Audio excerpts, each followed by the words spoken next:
Le monde mystérieux des djinns, vérité cachée et récits troublants. Imaginez un monde parallèle au nôtre, peuplé d'êtres invisibles qui nous observent sans que nous ne les voyions. Un monde mystérieux dont le Coran et la Sunna nous révèlent des vérités troublantes.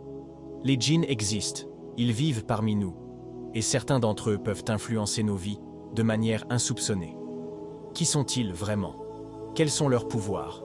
Et surtout, comment s'en protéger? Restez bien jusqu'à la fin de cette vidéo pour découvrir tout ce que vous devez savoir sur ces créatures mystérieuses. Les origines des djinns, une création spécifique d'Allah. Allah nous informe dans le Coran: « J'ai créé les djinns et les hommes uniquement pour qu'ils m'adorent. » Sourate Ad-Dariyat, verset 56.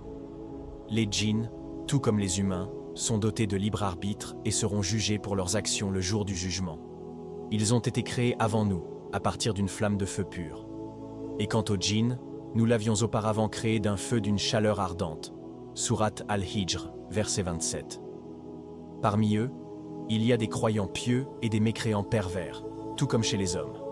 Mais ce qui les distingue, c'est leur capacité à voir sans être vus et à interagir avec notre monde de manière subtile. Le rôle d'Iblis et son influence sur les djinns. Le plus célèbre des djinns est sans aucun doute Iblis, maudit par Allah après avoir refusé de se prosterner devant Adam, que la paix soit sur lui.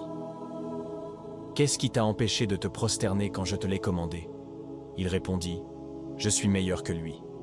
Tu m'as créé de feu, alors que tu l'as créé d'argile. Sourate Al-A'raf, verset 12. Depuis ce jour, Iblis a juré d'égarer les fils d'Adam jusqu'au jour de la résurrection. Il est le chef des diables, et ces derniers, parmi les djinns, sont ceux qui s'efforcent de nous faire tomber dans le mal. Les capacités et les limites des djinns. Les djinns possèdent des facultés étonnantes. Certains peuvent voyager extrêmement vite, comme le montre l'histoire de Sulaiman, que la paix soit sur lui. Un ifrit, djinn puissant parmi les djinns, dit: Je te l'apporterai avant que tu ne te lèves de ton siège. Sourate An-Naml, verset 39. Mais contrairement aux croyances populaires, ils ne sont pas omniscients ni omnipotents.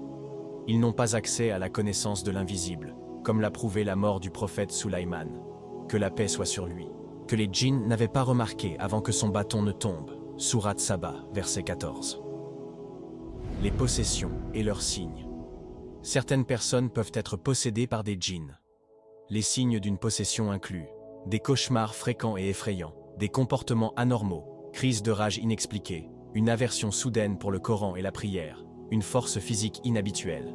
Le prophète, que la paix et les bénédictions d'Allah soient sur lui, nous a enseigné des moyens de protection contre ces attaques, notamment par la lecture du Coran et du verset du trône.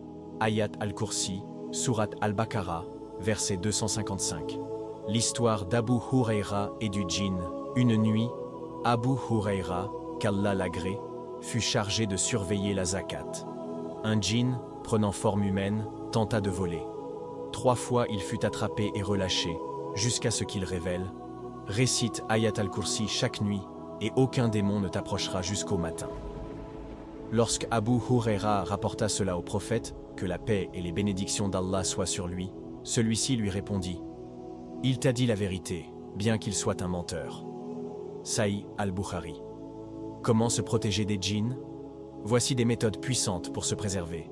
Lire Ayat al-Kursi avant de dormir. Réciter les 3 dernières sourates du Coran matin et soir.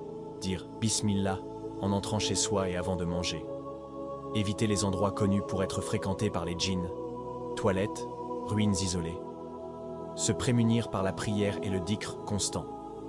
Les djinns et la sorcellerie. La sorcellerie implique souvent la coopération de djinns maléfiques. Allah met en garde contre cela. Ils enseignaient aux gens la sorcellerie. Or, ils ne pouvaient nuire à personne sans la permission d'Allah. Sourate Al-Baqarah, verset 102. Nombreux sont ceux qui cherchent à utiliser les djinns pour des raisons de pouvoir ou de vengeance, mais en réalité, ils se retrouvent souvent esclaves de ces créatures. Conclusion.